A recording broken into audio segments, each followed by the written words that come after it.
This is a 2006 T1N Sprinter. I replaced my turbo actuator with a brand new turbo actuator from Parts SD. I've also replaced the MAF sensor with a brand new MAF sensor. And I've also swapped out my EGR valve with a known working EGR valve.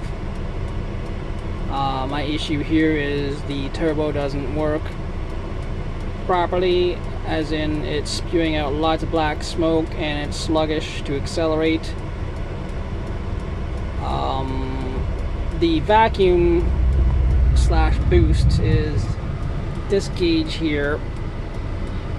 I'm only getting about 8 pounds of boost, so I'm not sure if this is the issue.